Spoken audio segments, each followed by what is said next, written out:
The first sound that echoed through the Galactic Imperial Conclave was laughter, and it was so unexpected that several translators malfunctioned trying to process it. The chamber had been designed for submission, not amusement. For 3,000 cycles, no being had dared express humor inside those walls. The floor was carved from star-forged obsidian, the ceiling projected a rotating map of conquered systems, each glowing point a civilization that no longer governed itself. Fear was the default language here. Obedience was the only dialect.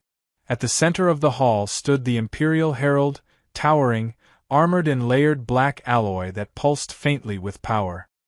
His voice, magnified by ancient decree, boomed across the chamber as he delivered the message that had ended countless civilizations before.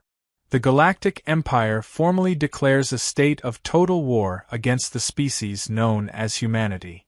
The reaction was immediate. Delegates from over 100 species recoiled. Some hissed. Others leaned forward, eyes glittering with anticipation. A few older representatives went still, expressions tightening in ways only long-lived races understood. Everyone looked toward the human delegation. They were alone on their platform. No ceremonial armor. No visible energy shields. No honor guard. Just one man. Ambassador Elias Monroe stood with his hands loosely clasped in front of him, wearing a dark suit that looked painfully ordinary under the galaxy's brightest lights. His hair was slightly unkempt, his face lined with age and exhaustion rather than fear. He looked less like a warrior and more like someone who had slept badly and been called into an inconvenient meeting. The translator finished echoing the declaration in 1,000 languages. Silence followed, thick and expectant. The herald waited for the usual responses: pleading, rage, denial, desperate bargaining. Instead, Monroe chuckled. It wasn't loud. It wasn't dramatic. It was a quiet, genuine sound, like someone hearing an old joke for the second time. The chamber froze. The Imperial Herald's mandibles tightened. "Do you find this amusing, human?" Several guards shifted, weapons humming as Monroe casually reached into his coat. Energy fields flared, targeting reticles snapping into place, but he didn't pull out a weapon. He unfolded a thin rectangle of faded paper, edges yellowed with age. A newspaper. Actual pulp. No hologram. No data slate. "I apologize," Monroe said calmly. "I just wanted to check something." Confusion rippled through the chamber. The translators hesitated, recalibrating, unsure if context had been lost. "Explain yourself," the herald demanded. Monroe scanned the page, nodded once, then folded it neatly. "Yeah. That makes sense," he said. "You're about 70 years late." A murmur spread across the hall.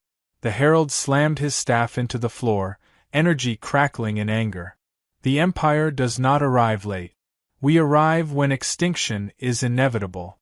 With a gesture, Imperial strategists activated massive projections. Human colonies appeared in red. Trade routes highlighted. Shipyards tagged. Military assessments scrolled beside them, each concluding the same thing: insufficient threat. The Empire had studied humanity, or so it believed. A young species. Recently interstellar. No ancient megastructures. No god weapons. No psychic dominion. Their doctrine was simple and proven. Overwhelm early, crush resistance, enslave survivors, erase memory. It had worked on thousands of worlds. Monroe watched the data like someone observing a storm forecast for a city he no longer lived in. "You misunderstand," he said gently. "This isn't a threat briefing. It's a historical recap." The herald sneered. "Your species will be a footnote." Monroe raised an eyebrow. "Funny thing about footnotes," he replied. "They usually reference something important."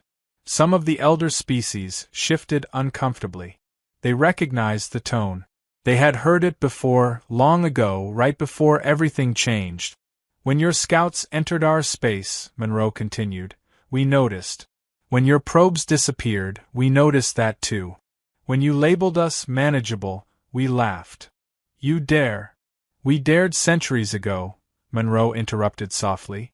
When our own skies burned for the first time. He tapped the newspaper. This was printed on Earth the morning after your first covert strike. The chamber went silent. Projected above them, the headline appeared in bold human text. Unknown hostile force repulsed. Casualties minimal. The Empire prided itself on erased histories. Humans archived theirs. We weren't born peaceful, Monroe said. We were shaped by scarcity, conflict, and extinction-level mistake. By the time we reached the stars, we'd already fought ourselves to the brink more times than your empire has existed. The human platform activated, not with weapons but with records. Wars fought without lasers. Cities rebuilt after nuclear fire. Planets poisoned, frozen, flooded, and reclaimed. You see defiance, Monroe said. We see survival. The Herald scoffed. Your species bleeds. Yes, Monroe replied. And we adapt. The images shifted. Quiet shipyards beyond mapped space. Fleets not massive, but modular, efficient, and unsettlingly flexible. You declared war today, Monroe said. But humanity started preparing the moment we realized the galaxy wasn't friendly. A dangerous silence followed. What happens now? The Herald demanded. Monroe met his gaze, smile gone. Now, he said, you learn what happens when you threaten a species that already survived its own apocalypse.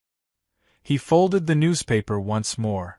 And this time, he added, we're not alone. The Imperial Herald opened his mandibles to respond, but the chamber never gave him the chance.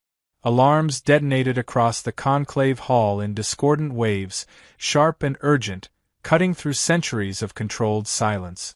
Holographic projections flickered violently as red glyphs began to override the Empire's carefully curated data. Reports flooded in faster than translators could process them. Border outposts had gone dark. Relay stations stopped responding mid-transmission. Supply convoys vanished between jumps, not destroyed, simply gone, as if the space between stars had swallowed them whole. The Herald staggered back half a step, claws tightening around his staff. This is impossible, he snarled. Our systems were never as isolated as you thought, Monroe finished for him, his voice steady despite the chaos. You built an empire assuming control was permanent. We studied empires long before we ever met yours. Across the chamber, delegates whispered frantically. Some recognized what was happening. Not invasion. Not annihilation. Something far more unsettling. The Empire's arteries were being severed with surgical precision.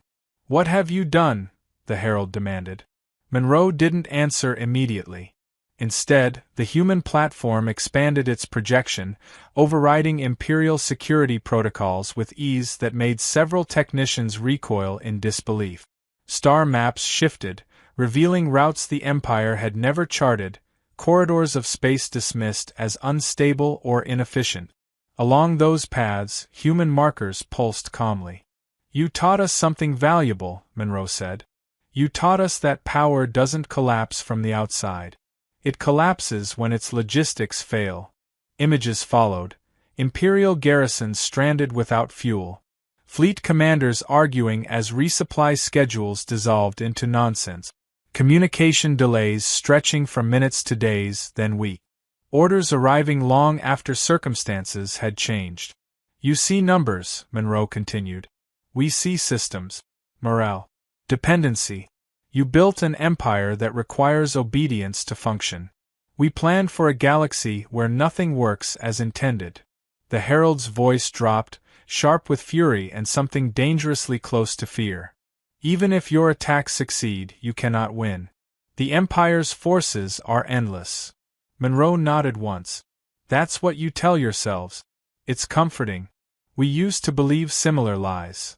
A new projection surfaced. Not fleets, timelines. Conflicts mapped across human history. Wars spanning centuries. Civilizations rising, fracturing, rebuilding. Each marked with losses so severe that several alien delegates flinched. We lose, Monroe said plainly. A lot. That's why we plan around it. The Herald recoiled. You admit weakness. No, Monroe replied. We acknowledge reality. Your doctrine assumes victory as the default state. Ours assumes catastrophe. The newspaper reappeared briefly, hovering beside Monroe. A smaller article highlighted near the bottom. Defense budget expanded. Contingency Omega authorized. That, Monroe said, tapping the headline, was the moment humanity stopped pretending the galaxy would be kind. The chamber shook as another alarm screamed. A senior Imperial aide rushed to the Herald's side, whispering rapidly. The Herald's mandibles trembled. They're not attacking population centers, the aide said. They're dismantling command infrastructure. Freeing subjugated systems. Broadcasting records. The Herald turned slowly back to Monroe. You intend rebellion. Monroe tilted his head slightly. We intend documentation. What others do with the truth is their choice. Across the hall, representatives from conquered species stared at the projections. Images of labor camp, resource extractions, erased cultures. Things the Empire had buried beneath centuries of silence were now streaming openly across secure channels. Hope stirred. Dangerous. Uncontainable. You will destabilize the galaxy, the Herald hissed. Monroe met his gaze evenly. The galaxy was already unstable. You just sat on top of it.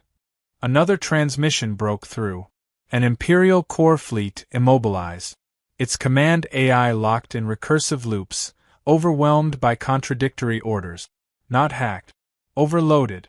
You see, Monroe said, we don't fight wars the way you do. We don't aim to conquer territory. We aim to remove the threat permanently. The Herald slammed his staff again, but the sound felt hollow now. This ends with your extinction. Monroe's expression softened, not with pity, but with something closer to understanding. That's what every empire says. Right before it discovers fear isn't loyalty, it's a countdown. The chamber lights flickered. A section of the star map dimmed as entire Imperial regions went offline. For the first time in 3,000 cycles, the Galactic Imperial Conclave felt something it had never accounted for. Loss of control. Monroe straightened his suit, glancing once more at the delegates around the hall. You have a choice, he said. Stand with a collapsing empire, or step aside and survive what comes next. He turned back to the Herald. This war isn't about who wins. It's about who still exists when it's over. Silence fell again, heavier than before. The alarms continued to scream. The Imperial Herald did not answer immediately. He couldn't. The conclave chamber, once a monument to certainty, had become a storm of fragmented authority. Delegates whispered openly now, abandoning protocol as data poured across their personal displays. Entire regions of Imperial space were marked with cascading failures. Logistics hubs offline, command hierarchies fractured, subject worlds broadcasting declarations the Empire had not heard spoken aloud in centuries. Monroe waited. He had learned long ago that silence unsettled opponents more than threats ever could. You're bluffing, the Herald finally said, though the words lacked conviction. Disruption is not defeat. We will adapt. Monroe nodded, almost approvingly. Good. That means you're finally thinking like survivors instead of rulers. The Herald bristled. Do not patronize me, human. I'm not, Monroe replied. I'm warning you. Another projection expanded, this one not initiated by the human platform alone. It came from somewhere else in the chamber. A delegate from a crystalline species long listed as pacified had overridden protocol. We confirm human transmissions, the delegate said, voice resonating like chimes under stress. Imperial garrison withdrawn. Labor chains disengaged. Our people are free. The word rippled through the hall like a shockwave. Free. More voices followed. Different species. Different systems. The pattern repeated. Human forces were not occupying territory. They were dismantling infrastructure, releasing data, disabling enforcement mechanisms, then leaving. You're inciting collapse, the Herald said, his tone strained. No, Monroe corrected. We're removing the supports. Collapse is just gravity doing the rest. The herald turned to the assembled delegates, desperation bleeding through his authority. This is manipulation. Humanity seeks to replace us. Monroe shook his head. We don't want your throne. Thrones attract knives. We learned that lesson early. He gestured, and a new set of images appeared. Earth's early history. Empires rising and falling in brutal cycles. Each collapse annotated with the same cause: overextension, arrogance, fear masquerading as loyalty. We never forgot what happens when power goes unchallenged, Monroe said. That's why we don't build empires anymore. A murmur of disbelief spread. You expect us to believe your species abandoned conquest? The herald scoffed. We expect you to verify it, Monroe replied. Our history is public. Painfully so. The projections shifted again. Modern human space. Fractured, cooperative, inefficient by imperial standards, yet resilient. No single capital. No irreplaceable core. No central authority whose destruction would end everything. You can't decapitate something without a head, Monroe continued. We designed ourselves that way. The herald's claws flexed. Even so, this war will cost you worlds. Yes, Monroe said without hesitation. Some will burn. Some already have. That was always part of contingency Omega. The words hung in the air. You plan to lose, the herald whispered. We plan to endure. A new alarm flared, different from the others. Internal. The herald's personal display flickered, then stabilized on a single message stamped with the highest priority seal. Core fleet morale failure. Multiple commanders refusing orders. The herald's posture faltered. They're not refusing, Monroe said quietly, reading the shift in his expression. They're questioning. Once that starts, it doesn't stop. Around the chamber, the elder species watched with a mixture of fear and grim recognition. They had once served empires too. They knew what doubt did to armies raised on obedience. You taught us something else, Monroe said. That fear works, until it doesn't. And when it stops working, it turns inward. The herald looked back at Monroe, eyes dark. If we fall, chaos follows. Wars. Fragmentation. Millions will die. Monroe's gaze hardened. Millions already did. Quietly. Efficiently. Off your balance sheets. He let that sink in. This isn't vengeance, Monroe continued. It's correction. The galaxy doesn't need another eternal ruler. It needs room to breathe. The conclave chamber dimmed as external power rerouted. Emergency systems hummed, weaker now. What do you want? The herald asked, voice low. Monroe considered the question carefully. We want you to stop. Withdraw your fleet. Release occupied systems. Open your archives. Let the truth stand on its own. And if we refuse? Monroe didn't smile this time. Then we continue doing exactly what we're doing, until refusing becomes impossible. Silence. Outside the chamber, the Empire fractured in real time. For the first time, the Galactic Imperial Conclave was not deciding the fate of others. It was reacting. The Imperial Herald stood motionless, as if remaining perfectly still might somehow stop the universe from changing around him. The conclave chamber had lost its rhythm. The usual flow of authority, command issued, obedience returned, was gone. In its place was hesitation. And hesitation, Monroe knew, was fatal to empires. You assume withdrawal will end this, the herald said at last. His voice was quieter now, stripped of ceremonial force. You assume we can simply stop. Monroe studied him for a long moment. No, he said. I assume you can't. That's why this ends the way it does. A new projection appeared, this one unmistakably human in design. Clean. Minimal. It displayed not ships or battles, but economic flows. Energy dependencies. Food distribution networks. Industrial bottlenecks. The invisible machinery that kept the empire alive. You see conquest as control of territory, Monroe said. We see it as control of dependencies. And your empire is very dependent. The herald's mandibles twitched. On what? Monroe gestured, and the answer appeared in cold clarity. Rare isotopes extracted from subjugated systems. Specialized labor species bred for narrow tasks. Centralized AI overseers that coordinated everything from ship production to planetary governance.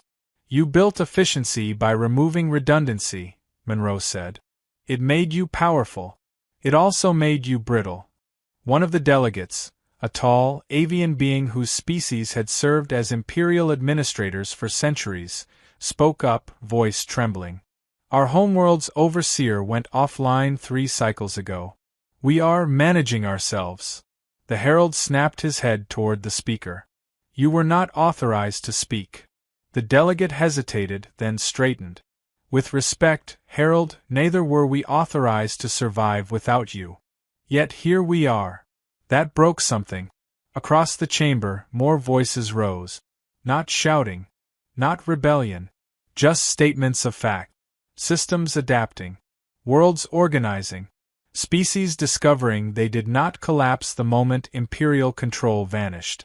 Monroe watched it happen without expression. You're dismantling us without firing a single decisive shot, the herald said, bitterness seeping through. This is humiliation. This is restraint, Monroe replied. You should see what it looks like when we don't bother. The herald flinched despite himself. You could have annihilated us, he said. Yes, Monroe agreed. And created something worse in the vacuum. We've done that before. We learned. The chamber lights flickered again as another region of space faded from Imperial control. This time there were no alarms, no panic, just a quiet update scrolling across the displays. Status: Autonomous governance established. The herald stared at it, long and hard. You're not ending the Empire, he said slowly. You're making it irrelevant. Monroe inclined his head. Exactly. Empires don't need to be killed. They die on their own when no one believes in them anymore. A long silence followed. When the herald spoke again, his voice was stripped bare of authority. And humanity?